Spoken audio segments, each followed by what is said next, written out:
You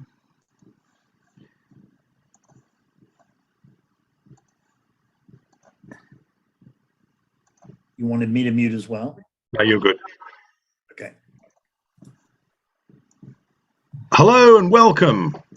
Good morning, good afternoon, good evening, wherever you are in the world, and welcome to another Zoom meeting and podcast of Here's Tom with the Weather, where we investigate the plethora of higher powers that populate the vast universe of 12-step recovery, where alcoholics riff out on step 3 and step 11 as prescribed by the founders of Alcoholics Anonymous, who encourage us to find some kind of higher power as long as it's not us.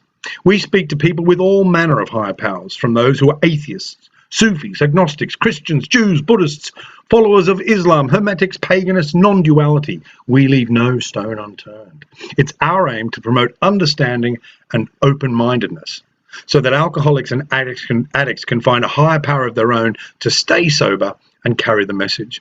We promote tolerance and empathy for folks who might just have different spiritual practices than us. It's all about live and let live. And please remember, and this is a reminder, this is not an AA meeting.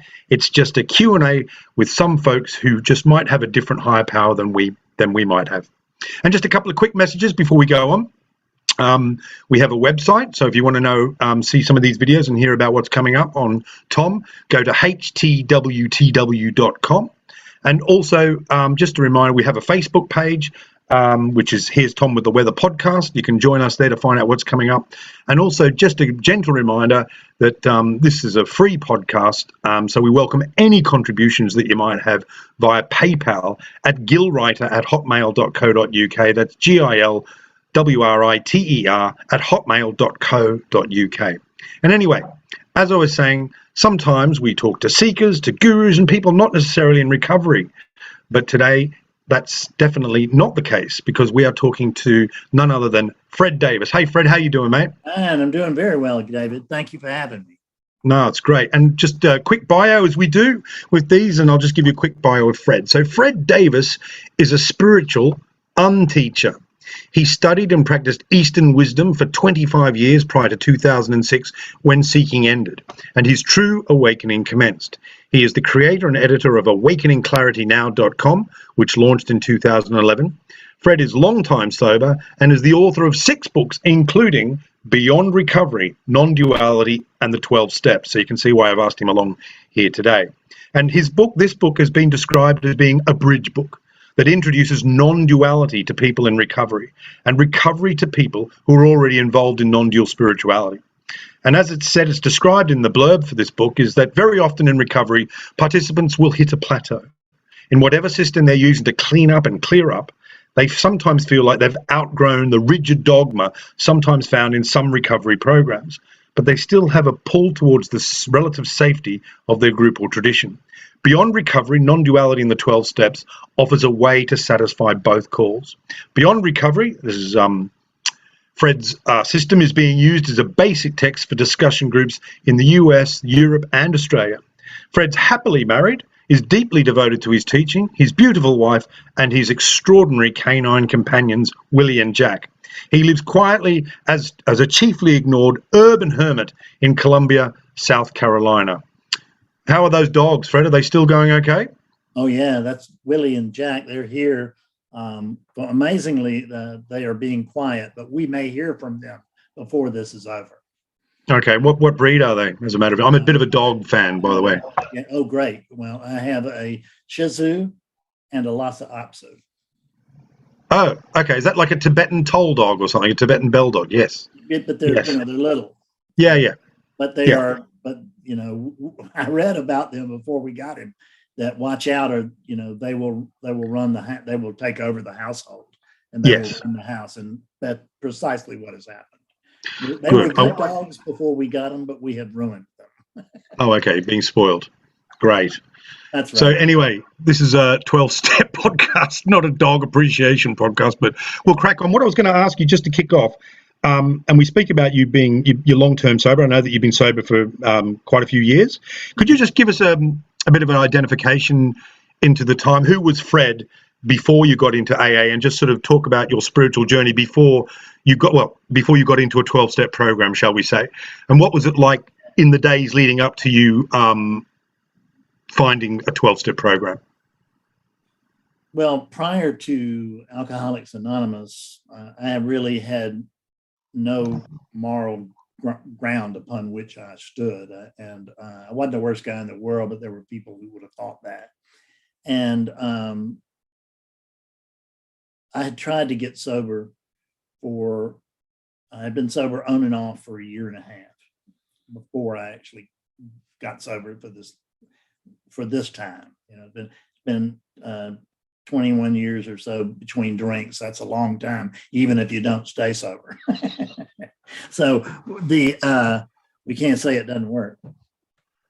And then they came to a point where there was just utter desperation and terrible fear. I had been homeless for a long time. I had managed, I lived in a park as a bum 25 years ago. So I went about as low as you can go without dying.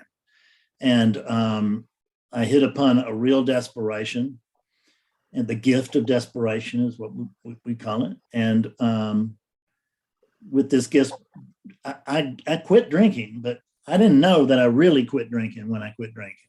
I'd said that so many times that it didn't really mean much. But I remember very well that same day, I had a couple of dollars in my pocket, and I walked to a convenience store, and I stood outside the convenience store across the street from it and looked at it. And I knew that if I walked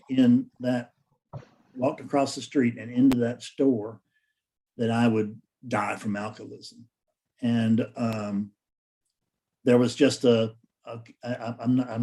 not doing that right now.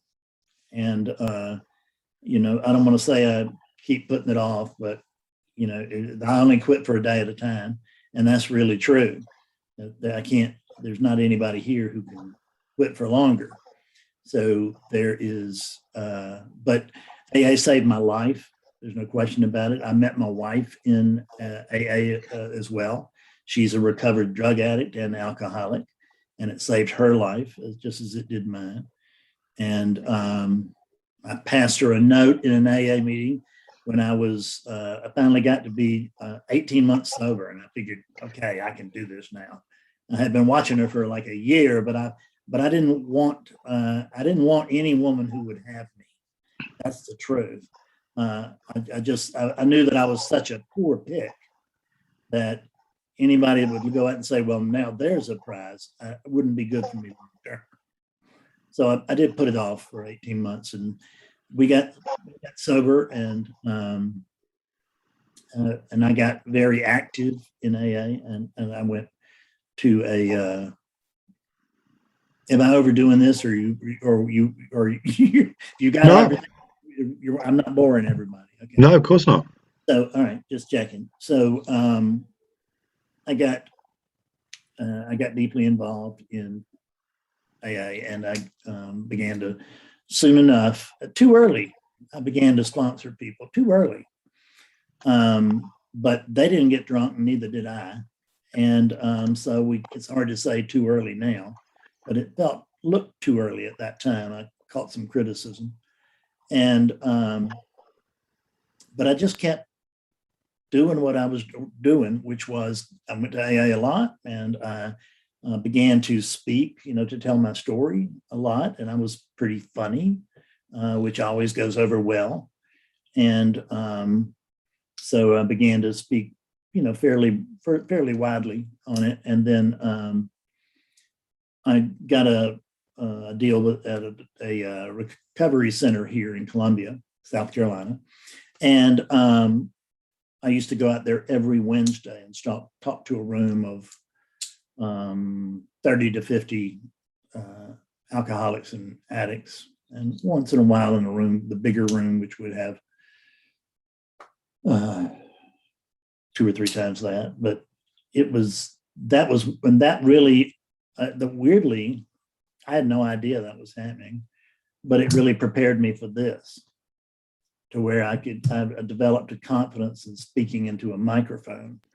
And one thing led to another.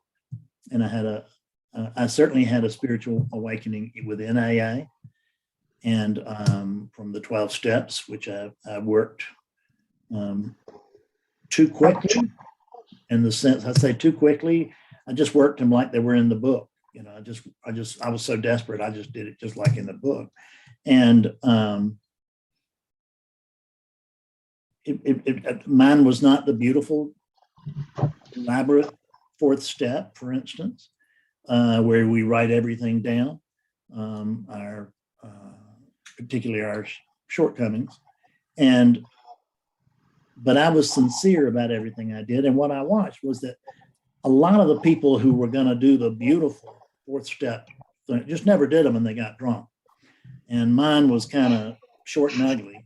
And but God must have given me points for intent, and because I've managed to not take a drink for a long time now.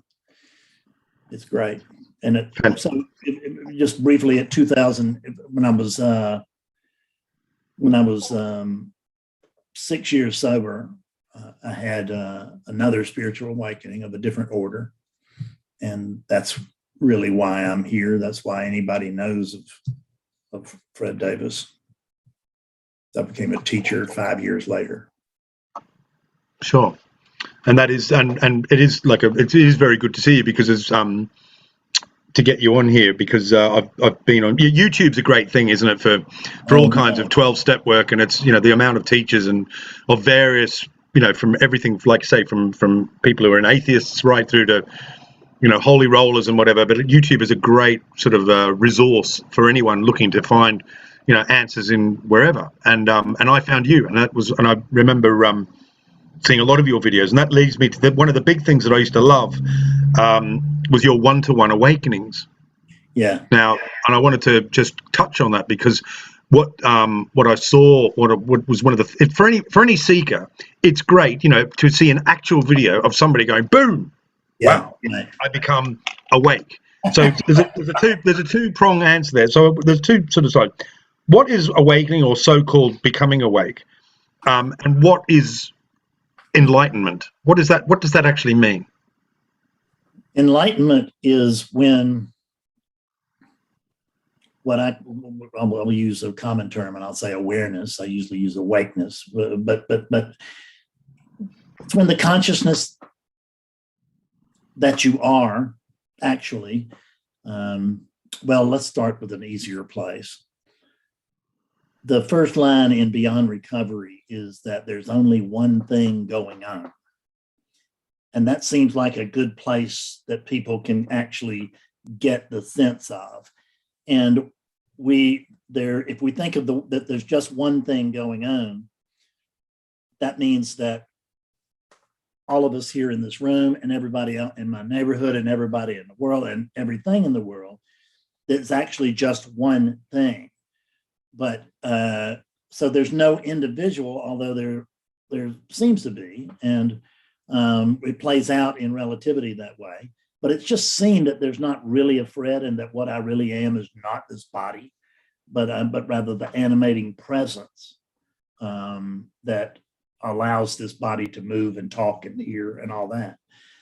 So awakening is not a process of addition, which is pretty much what everybody thinks. And it's what I thought. You know, I wanted to wake up very much because I felt like that would be a real feather in Fred's cap. And that would be a real addition to the persona of Fred. And what awakening really is, it's a process of subtraction. Because we come to, it's not that we add anything to the Fred character, so to speak. It's just noticing that there is no Fred, that there is a sense of individuality, in the sense of the usual explanation of this is waves and ocean. And there are many, many waves in this room, but we all belong to the same ocean. So there is distinction in the sense that we're talking about oneness, we're not talking about sameness. So there's one thing going on, but it shows up in zillions of different ways. And it's the discovery that doesn't make any sense, but it's the discovery that you are that oneness. Yeah. Okay. So just that this happened for you as a result of the steps, because the way I read your bio is that you've been a seeker all your life and you happened to come into AA and you got an awakening through AA. Has that how it happened for you? Through doing the steps? I had a spiritual experience through AA, by which I mean there was just a total turnabout in the behavior and persona of Fred, and I quit drinking, which is this deeply spiritual experience, having been a hopeless, helpless alcoholic, and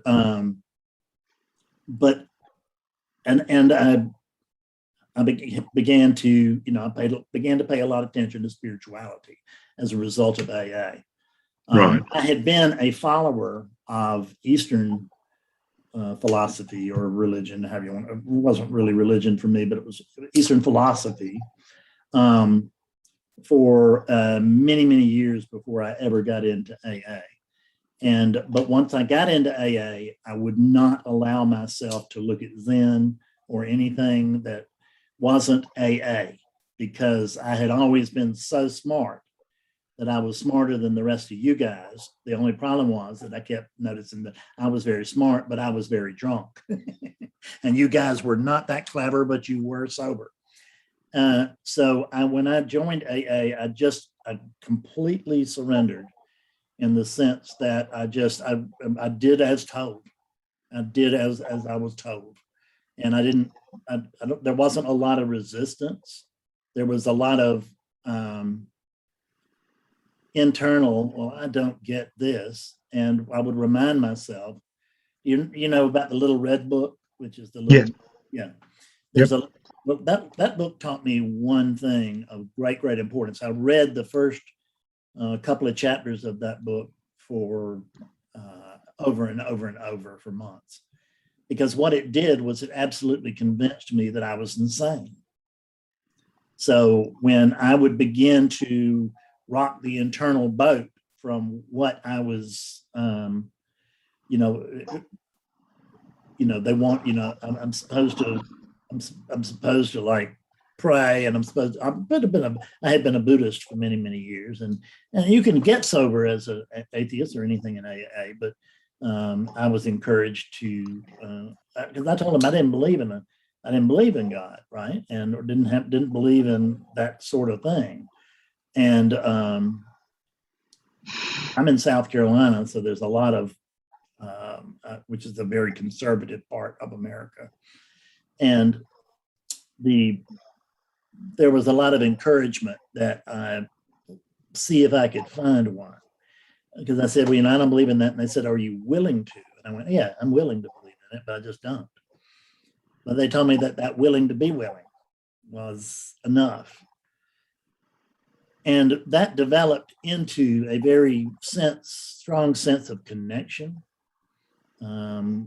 I don't know with what, but that was the feeling, was that there was a very strong sense of connection to a higher power. I didn't go any further than that. And there was something. And that turned out to be enough to get me sober.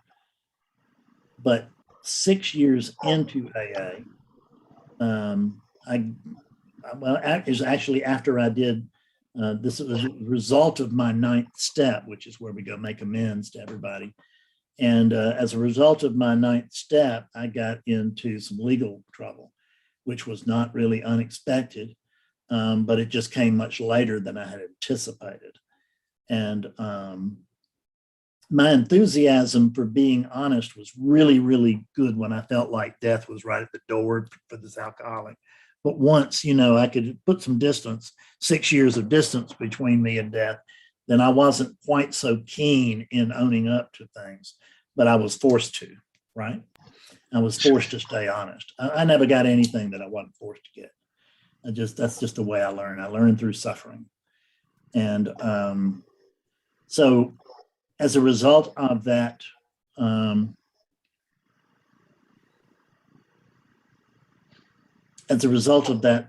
getting in trouble and all of that, and the aftermath of that, it was just awful. It was just really awful. And I had just begun. Actually, this was 4 years into AA that I was arrested. And I remember it was the day after I picked up my 4th year chip, because I was just I had great difficulty getting my life back to any sort of reasonable level. And it was just beginning to come together. And I remember the night that I picked up my 4th year chip, I thought, well, it really did work, just like they said, because here I am. I've got a girlfriend. I've got I have a little apartment in the hood. I have a job. I have friends.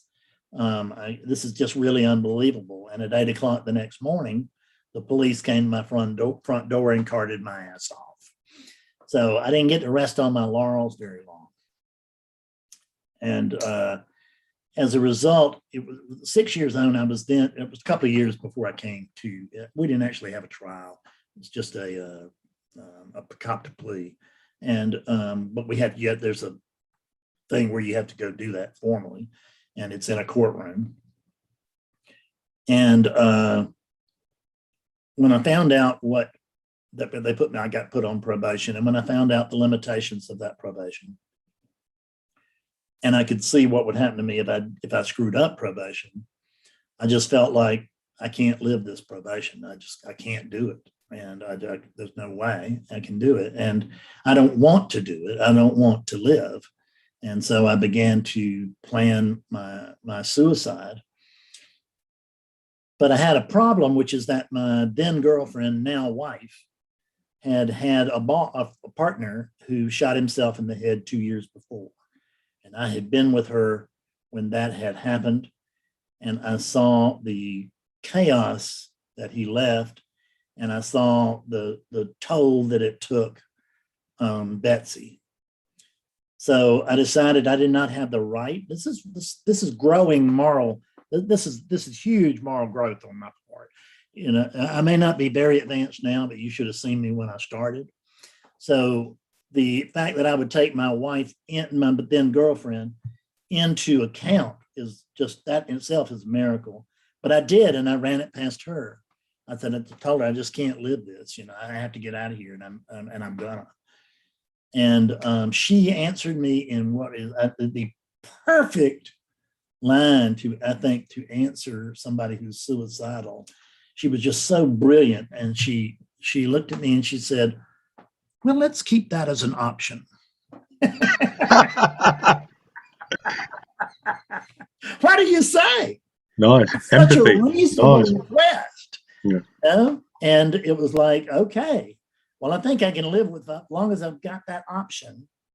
She said, if it gets too bad, we'll talk about it again. And I said, okay, thanks. And obviously, it never got so bad that I took my own life. And a couple of years later, after I went to trial and I found out about all this, it was less than 2 months later that I was really feeling the restraints on my life. It was just massive. And I was having to go to jail on the weekends and turn myself in and serve weekend jail and all this. And I could barely keep my head above water. And it was just so much. And I was sitting in my living room one night and I recognized that I could not live like this. But after having with my pact with Betsy, I couldn't die. So I could not live and I could not die. And my spiritual awakening was not like real airy fairy. It was my screw it moment. And I just said, screw it. Kill him, burn him, drown him, put him in prison, torture him. I don't care what you do to him. And there was a sense, because I am out of here. Now, what was it that was vacating the Fred story? Well, I don't remember the rest of that night. I can tell you that I woke up the next morning, and when I walked down the steps, a quote from Ramesh Balsekar, who's now dead Indian spiritual teacher, and I was reading a book of his, came to mind, and he had a line of inquiry, and he said, when everything else is gone, what's left? And I was walking down the steps, and all of a sudden I just stopped, and I pursued that question. Instead of me going, that's a great pointer, I'll just take that and put it in the living room under glass with the rest of the great pointers that I don't pay any attention to, and we'll see what happens. But I actually worked on this one in the sense I just thought it was just seconds, really. But I actually did what he suggested. I let everything drop away. And as I was walking down the steps, and when I got to the living room, I sat down in my chair, a big leather chair, and I sat down in that chair. And when I did, felt like something the size and shape of a BB turned in my head. I could feel it turn, and I heard it lock or unlock. I'm assuming it was unlocked now. And something unlocked, and then it just felt like the top of my head just exploded with light. And so that's the grand story. I want you to know that awakening, I've been present in hundreds of awakenings, and you've seen some of them. And that's not required. It's actually unusual. That's the reason that the Great Awakening stories are in books, because they're unusual. And they get our attention, but they also get us hooked to the experience and not the actual awakening to the truth. So what we have, because that big rapture thing, that's a spiritual experience that sometimes accompanies awakening. And I had always wanted to have one of those, but I will tell you from where I sit now, I wouldn't curse my worst enemy with one of those, because they tend to just keep you confused for years, and which is very fortunate, because I now make a living off people contending with that. But it really threw me off for quite a while. But when things finally calmed down, I immediately saw that. I mean, what the seeing was, there was just this big light, and there was the knowing. Oh, there's only me. There's only I. I'm it. I am. There's, and it went through oneness and beyond, and that was the beginning of the spiritual journey. That was 15 years ago. And it helped me get through the very, very difficult times of my probation, which actually I did get through. I found out the way to do it is one day at a time. I was trying to do all 5 years at once, and I couldn't do that, but I managed to slug it on out one day at a time. And there were some difficult times in there for sure, but what happens when awakening occurs typically is that things will cease to be quite so personal. In other words, I had hoped, even though I'd heard that it wouldn't, I had hoped that all Fred's problems would be solved once enlightenment occurred, so to speak. And what I noticed when it happened was actually that all Fred's problems weren't solved, but it wasn't all that bad because I wasn't Fred. And the problems were Fred's problems. And the unit had to go through that. It had to go, because I considered that 5 years amends. And I consider every day now amends. And there's still restrictions in my life, and like there is in everybody's. And all of these things I consider to be working amends, living amends. But although I did make formal amends during my ninth step. But I will tell you that I've heard this so many times in AA, but it's just so incredibly true. If I had gotten what I wanted, when I first got sober, I would have undersold myself in so much, because this is so much better than I imagined. So much more. Thank you, Fred. That was that's amazing. I think you'll probably get a few requests to come and share now. that was astounding.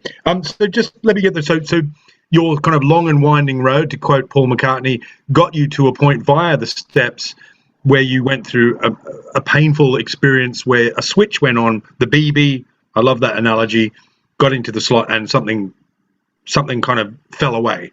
Yes. Is that right?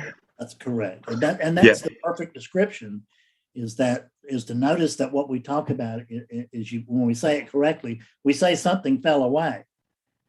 But what we think as seekers typically is that something is added, but it's not. It's awakening is a process of subtraction. I think I know what you mean there. So you said a couple of things here, and you mentioned there you awakened to the truth. What's the truth? The truth is that truth of oneness. I'm not saying that's the absolute end truth that can be recognized, but I'm saying that's a great place to start, is just to notice that you can't notice it until awakening occurs. Because what happens is, seekers, we're all out there and we're looking to hook up with awareness so that we can get this enlightenment. And we're looking to, and some of us have had many of us have had these experiences in a glimpse. And we felt like we got it, and then we felt like we lost it. And that is impossible. It's not impossible to, quote, get it, but it's impossible to lose it. But you can think you lost it. And that is where the real post-awakening crisis, or the post-awakening challenge takes place. But the recognition that it's not. Are you still? It's not what God is, or it's not what God does, if you will, or what the universe does, depending on how your language might be, how the higher power does. It's what the higher power is, and it is already everything. And everybody in this room is already awake, but some of us just don't know it. And that the weird part is to be awake and not recognize it. The life experience will be identical to someone who's just thinks they're not awake and should be. But what I do is I help people to I help people discover that truth for themselves. I don't talk to them about awakening. Well, I do, but primarily in an awakening session, for instance, what I do is I show it to you. And that's the difference. Because the truth cannot be spoken. I can't tell you what the truth is. I can show you, but I can only show you during certain, during specific circumstances. And not that everything has to be lined up like a seance or anything, but it's good to have some quiet. But I have woken up people in a room like this in satsang, which I hold every Sunday, and I've woken up people in satsang. And just because they asked the right questions, and I didn't get a lot of resistance. I get a lot of resistance. I can't wake anybody up in satsang, and I may not be able to wake them up period. But when I say wake them up, that's a play on words. It's help them recognize their own, that they are consciousness, that they are awakeness itself. Because the terms that we use, he's awake and I'm not, or she's awake and we're not, or they're not awake and I am, all of these things, they're misnomers, and they're terribly wrong, because what they do, awake and not awake, it points to a unit, as if this is awake or this is not awake. And what I'm telling you is that this is a walking, talking cadaver. it cannot operate on its own. The animating presence that allows this body to believe it has an independent life is what is actually literally animating this body. I don't want to go to the puppet thing, but I noticed it wouldn't be that far off. You mean the meat puppet haunted by awareness, I guess, or yes, consciousness. Right. Okay. And if I go there, if you haven't had an awakening experience, it may sound like, right, and I understand that, but it doesn't feel like that once it's actually recognized. But it's something that you cannot quite get intellectually, because what will people, my most common practice or student will be somebody who's been engaged in non-duality for 10 or 20 or 30 or 40 or 50 years. And they come to me, and the line is exactly the first line that I heard in my Sunday song this week, which is, Fred, I understand all this intellectually. It's just not my experience. And what I set out to prove upon hearing that is I set out to show them that actually it is your experience. You just don't understand it intellectually. Okay. So just to recap, I don't want to keep going over the same thing, but so in essence, awakening is awakening to awareness, or being conscious of conscious of your self. It's awakening to being consciousness. Okay. It's consciousness comes consciousness comes to recognize, oh my God, I'm consciousness. Yeah. Okay. Yeah. So, but could it be? And I know I've got Joe C here, and I'm dying for him to ask a question because he's always asked a good one. But could consciousness not be a trick of evolution, and that we are? It's just a. I always ask this question because it's one of those things I don't know. But could it be that it's a trick of evolution just to give us some sort of purpose on Earth? Because otherwise we would be just like meat puppets. So in order for us to have a drive to survive and do all that stuff, could it not just be a trick? That kind of question will keep you running around a tree for decades, and you will never be able to climb it.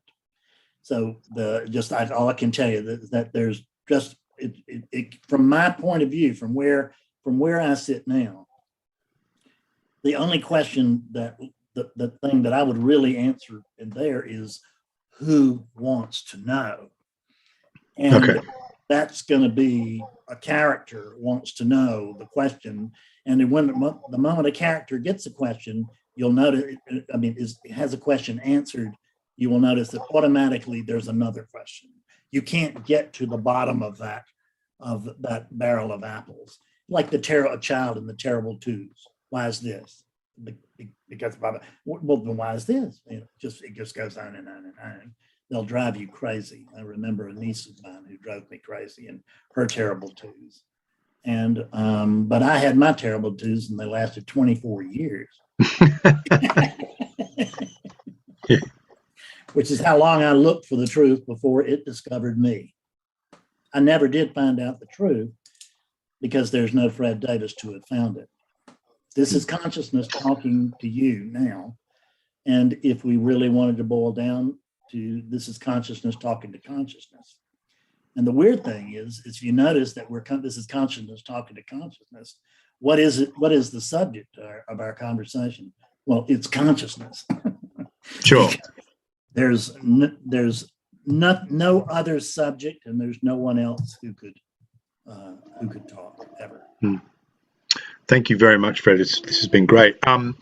Just to say also that Fred's website's there and this is just for anyone who's listening. Fred's website is awakeningclaritynow.com if you like what you've heard, and he does hold a couple of satsangs that you can attend if you want to, and also his book, which is available on Amazon, which is about the 12 steps. And that's the next question I wanted to discuss that. So tell us about when you started to apply this thing called non-duality to the 12 steps beyond recovery. Can you talk us through that a bit, please? So what happened is that a upon the discovery, if you will, upon being, upon the discovery of the truth, I'm going to keep it in terms that people will not get too confused with. So upon my discovery of the truth, there was an immediate shift, and because I was sponsoring a number of people, I always did. And when there was an immediate shift to where I began teaching them not only the steps, but I would also, I never gave them any other language other than AA language. But, I would go over the Serenity Prayer with them very carefully. And if you read that prayer carefully and thoughtfully, that's a non-dual prayer. Because it is, God grant me the serenity to change the things I can, which is everyday life. If change the things I can, and the knowledge to know, the wisdom to know the difference. Wisdom to know the difference, and it's not a prayer of gimme. Most prayer is gimme, and like God's our red cap, and you should go out and get this for me now. Right? And this is nice, but I really want something else too. And so get on back out there. And this is just a prayer of surrender, which is where it is the culmination of the third step prayer, which can also be read as a non-dual prayer. Because it is what is it? It is surrender. And why are you asking for the surrender? So that you can be helpful, not because you really ought to free a nice guy like me, but where you agree actively to be a tool of a higher power. And that was my agreement, and I took it very seriously. And I took it very seriously in post-awakening, that I was sober through I had no way to do that. I didn't quit drinking until I found out I couldn't quit. I always had that notion, well, I'll just quit till it's time to go to AA. I'll drink until it's time to go AA. I'll quit I'll drink as long as I can. I could quit if I wanted to, but I just don't want to quit. And what I found out is that over 24 years and thousands of times saying I got to quit drinking, I couldn't quit. And finally that was recognized. What I grabbed hold of very early on, it's not in the big book, but it will not argue, doesn't make argument with the big book, is I came to recognize that this body, the body is alcoholic. The body, it does not process alcohol the way most bodies do.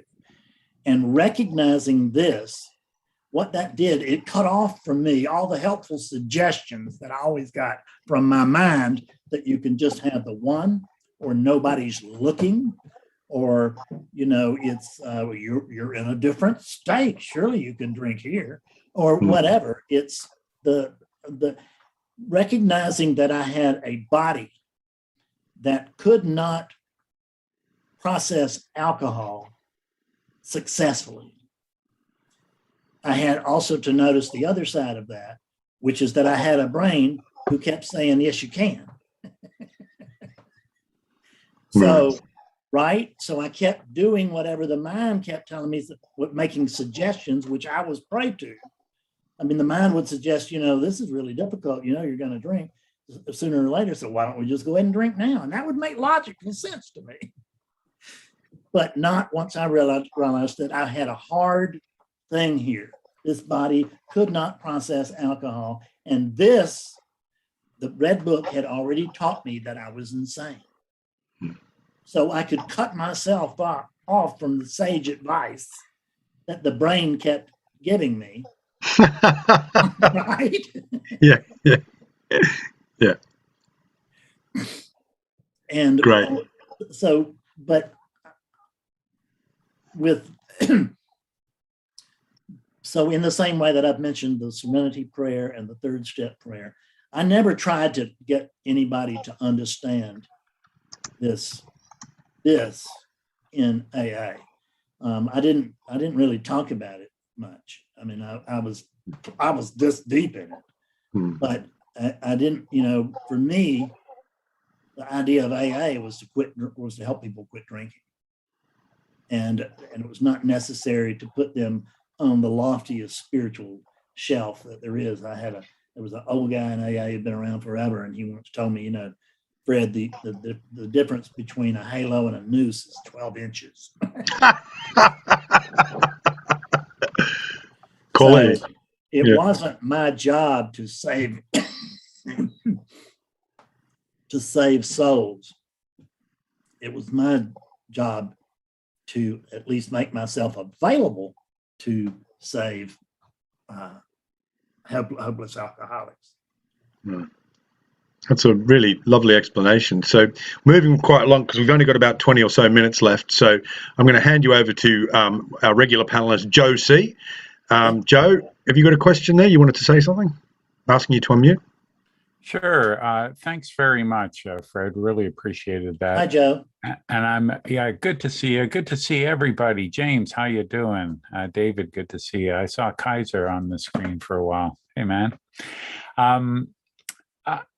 One of the things you talked about was taking things personally, and that I think I understand that like life is happening to me, like there's this pressure on me, like I have to, there's all this stuff I have to do, and when people have, when things happen, that it's, why does this happen to me? And to let go of that, and is to be, for lack of a better word, more enlightened. For me, yes. It lightens my burden. Yes, that's for sure. So I'm wondering if you could elaborate on that tendency to take things personally. I'll now tell you that taking things personally can be released in the third step if we can really take to the depth that we can take that step. And then it can really be uncovered and dealt with in the next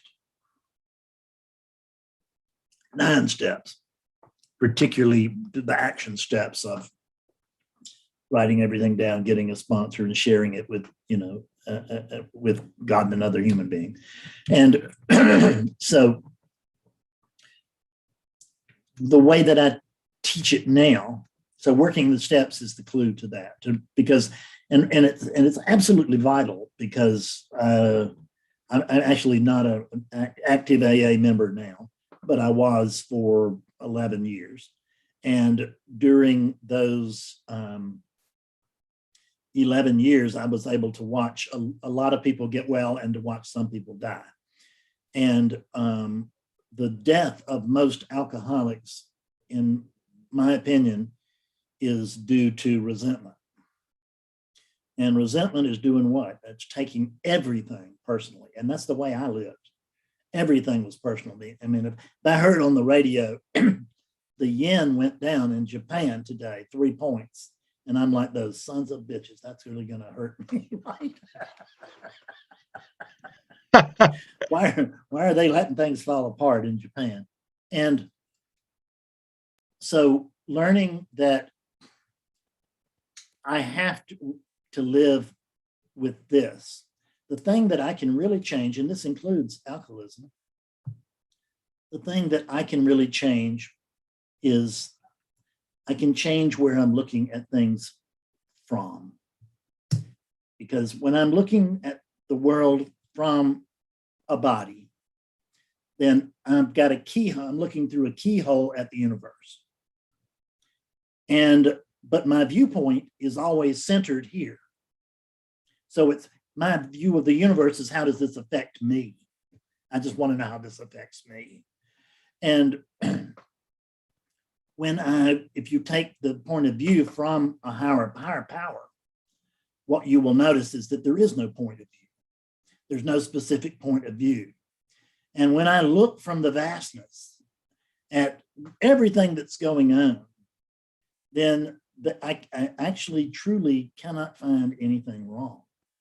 I can find things that appear to be deeply unskillful, and I find things that are horrible from an individual viewpoint. and I don't ignore human suffering. I'm not trying to bypass suffering here. I'm trying to bypass or trying to eliminate some of mine, which is that because it may be true that the people in Africa are starving and they shouldn't be. But what my only concern needs to be, what can I actually do to lighten that, to change that? And if I want to give money or I want to go to Africa or whatever, all of that's fine. But I cannot stay here and just rigid, take no action, and just rigid in the idea that this shouldn't be, because there's no evidence that it shouldn't be. It is. We have to live with life as it is. We have to meet life on life's terms. And the way that I would teach it now is surrender, because I had always been told to, now we're not out of AA and we're talking non-duality for the moment, but it's not out of AA. It's just, I mean, listen, Bob and Bill and Dr. Bob and Dr. Bob's wife, when they first got sober in Akron, I mean, what did they do? They got together in a room every morning and nobody said anything until they felt like God had spoken to them directly. Well, hello, this is non-duality without the name. So what I do now is I recognize that there's no Fred here to surrender. It feels like it, can feel like it, but there's no individual here. This is just oneness. And that doesn't mean that, and oneness doesn't start right outside of my skin. See, that's, most of us think oneness is right out there somewhere. But if there's oneness, what am I? Am I the one thing outside of oneness? I mean, I think you'd call that two-ness.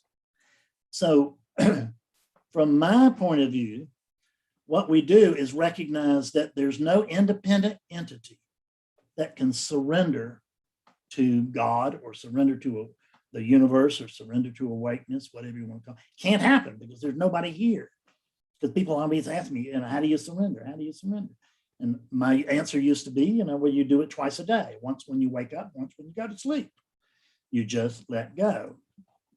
That will feel like the surrender from an individual, and there will probably, if surrender is successful, it will feel like you did it. I felt like I surrendered when back in 2000 when I got sober. But now what I've come to see is that there's only the one thing going on, which is oneness/awakeness. So since there is no individual to surrender to the higher power, then what is it that has to surrender?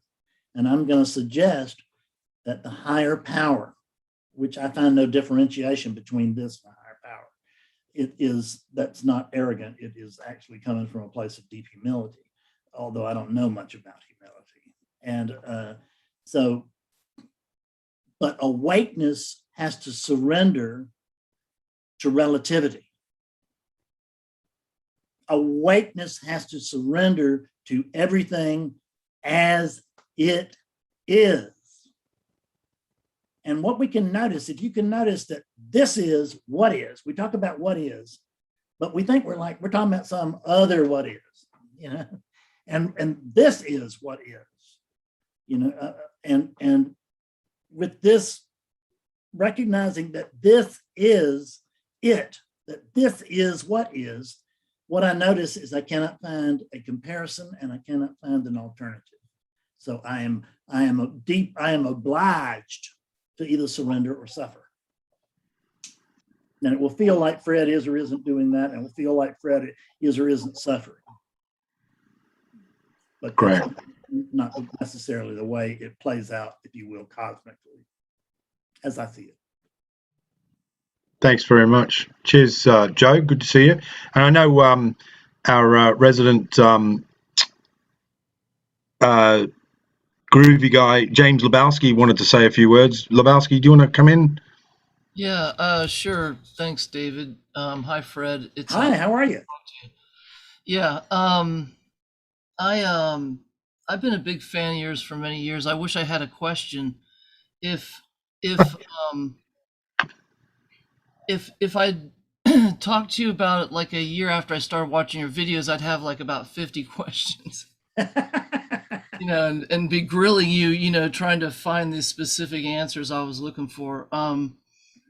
But you were the first to tie the recovery. I was in the first couple of years of recovery, and so I like to laugh at how I look back on it now, so glowingly, but they were horrible actually. And, right.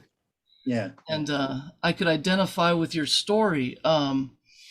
And I heard it in great detail at one point, and I could just identify with all of it, with having to listen to Eckhart, to to keep the mind chatter down, right. and fearing to walk into empty rooms, and be alone with your thoughts and the whole thing. I was really, really grateful to be able to hear something, because I was just in that place, and it was just awful. James, I will take the fact that you don't have any questions as a tremendous compliment. Thank you.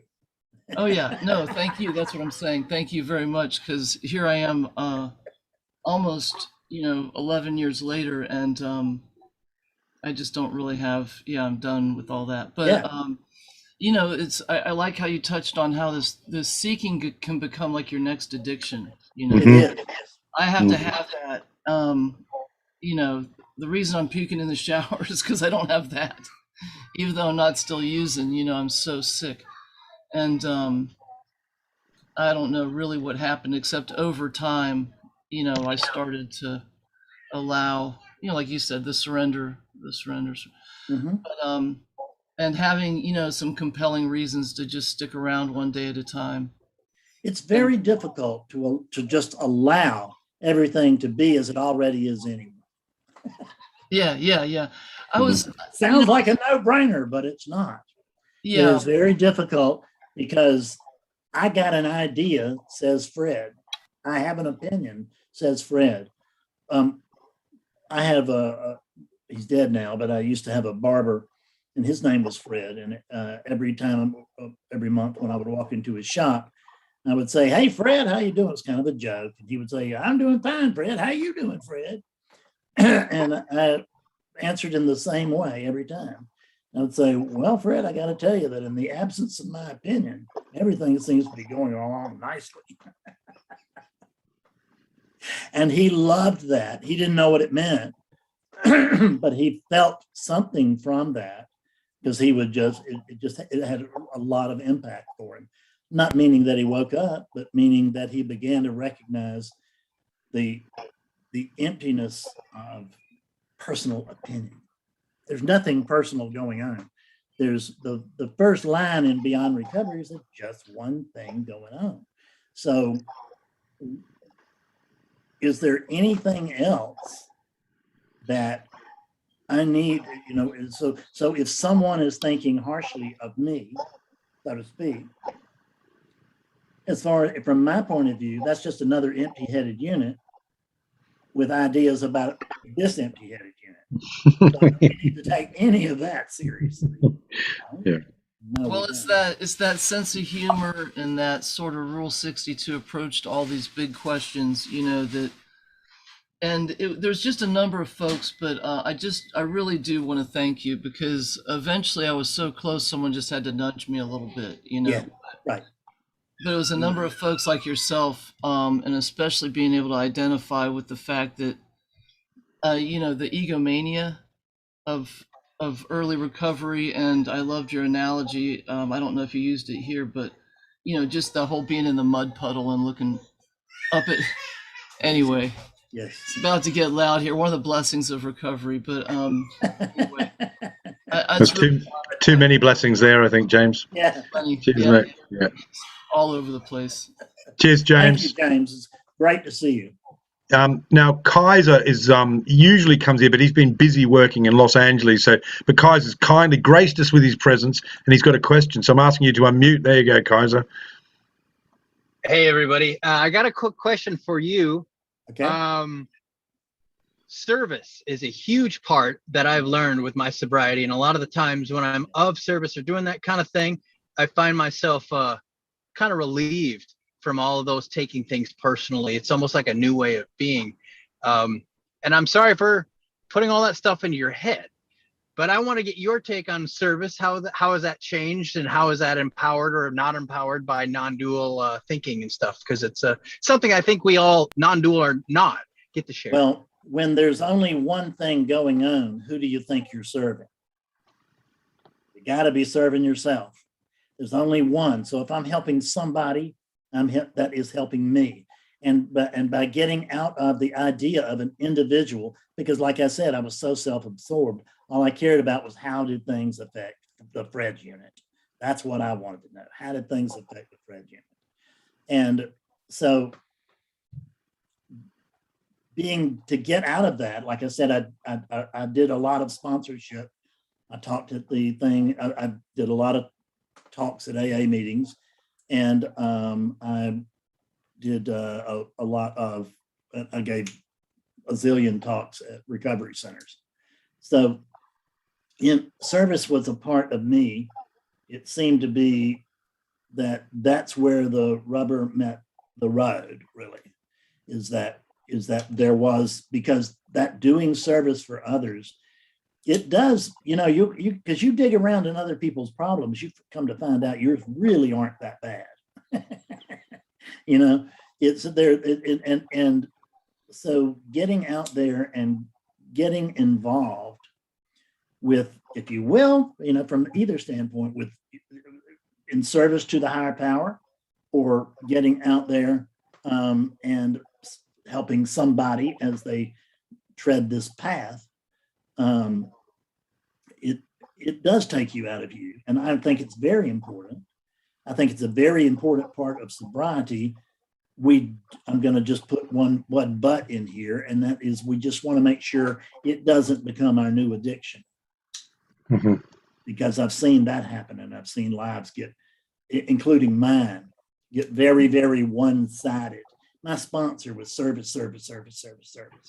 And one night we were having a telephone conversation, and he said, "Fred, I want you to remember who this advice is coming from." And and I said, "Okay." And he said, "I'm the guy that people don't like because I'm always talking service."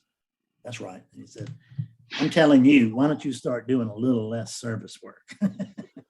You have gotten out of balance as a human being.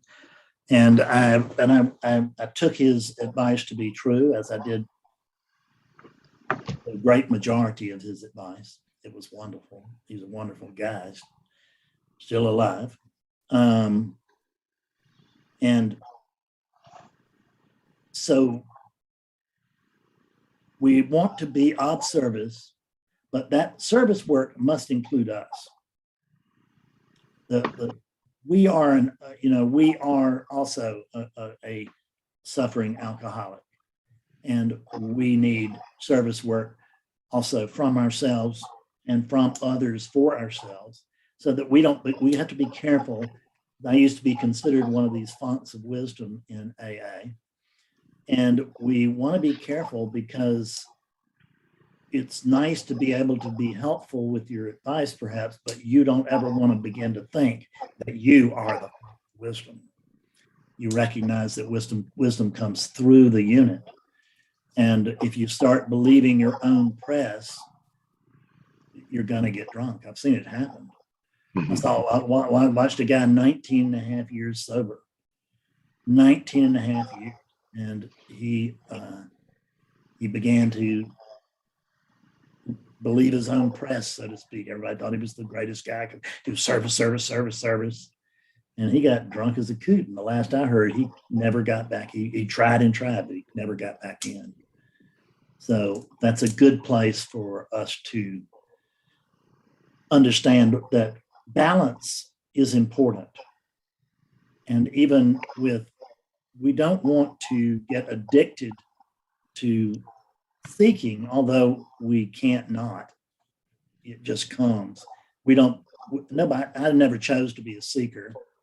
it was just a path that was, I can only say, was chosen for me, so to speak. Thanks very much. Good to see you, Kaiser. Thanks for coming in, mate. You missed in this meeting, in this podcast. Just a couple more questions. A couple of simple questions before we finish up, Fred. The first simple question is, what is God? The God is asking the question.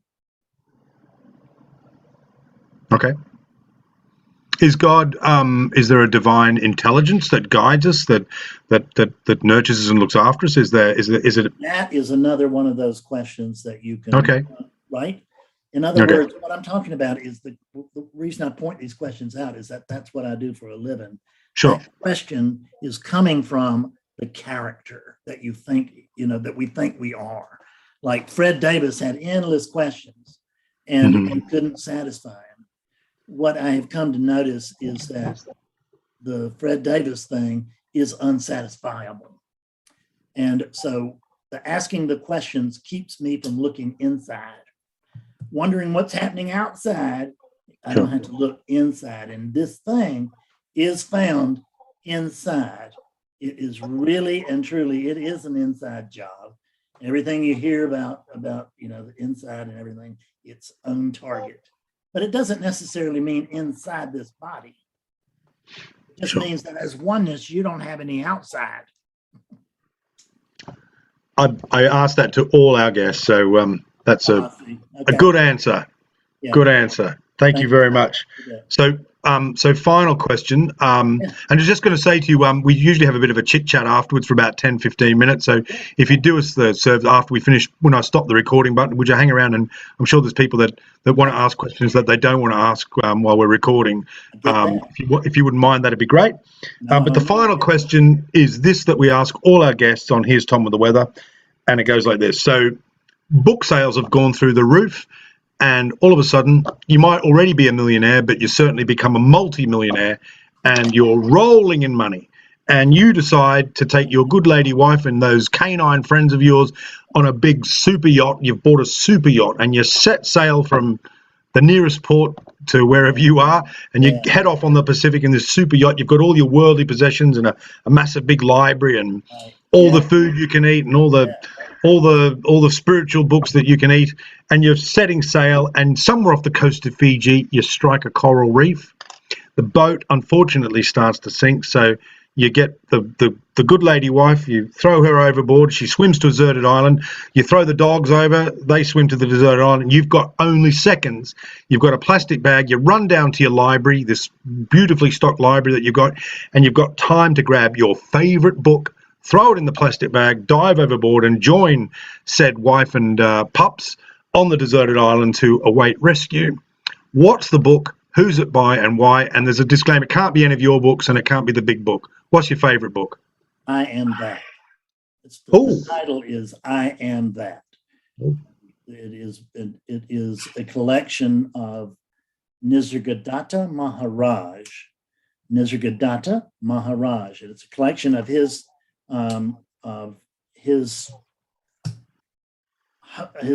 talks with seekers. Sure. And it is packed with truth, and it was a great help to me, actually in post-awakening after I woke up. It was a great help to me, so it would be helpful even now. I'm somewhat familiar with that book myself. So yes, thank you very much. Good answer. Yeah.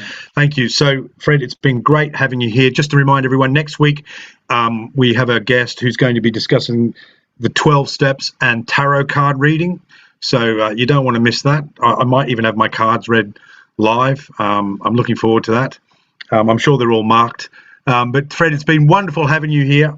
Thank you so much. I'm going to hit the stop button in a minute, but thank you, and I hope you come back and see us. It's been fantastic. Anytime. Thank you very much, David. Thank you very much, Fred. And recording is... Woohoo! Thank you very much, Fred. Cheers, mate. Yes. Wonderful. Thank you very much. It's really... So, So I think there's a couple of questions. I'm not going to hang around for too long, but so we've got about 10 minutes. So if anyone's got a question, I know Carol Nola had a question. Carol, do you want to just come in? Yes, I will. Hi, I've really enjoyed this. I appreciate your time today, Fred. My question is, why do you refer to yourself as the Fred unit? And when you do, isn't that dualistic once you qualify yourself? No, I do. Sometimes when you can't speak the truth, that you can't teach the truth. What you can teach is what's not true. And the idea that when I speak of the body, I'm not referring to myself. I'm speaking of the body. That's why I call it the Fred unit, is because this is Fredness, meaning that there are patterns here. They're repetitive. They're very easily recognizable. If I were to show up at a parking lot where you are, you would immediately go, "Oh, there's Fred Davis. Hey, Fred." But what we learn we don't learn it. Well, we do. We get set up for it in studying non-duality. But what is actually come to be seen by someone who wakes up is that the reason I refer to this as the Fred unit is that there's just no Fred here. This is not a Fred Davis talking to you. There's no Fred Davis. My wife is married to a Fred Davis, but I'm not. But this is not a Fred Davis, and she actually knows it. But she kind of likes these patterns. Yeah. She likes your thought processes. Lovely. Yeah. Okay. Thank you very much. Anyone else? I think Donal. Yeah, here we go. Come on, Donal. Strap yourself in there, Fred. Here he is. Yes. Come on. There you go. Well, thank you, Fred, first of all. Yes. What or who wants to know?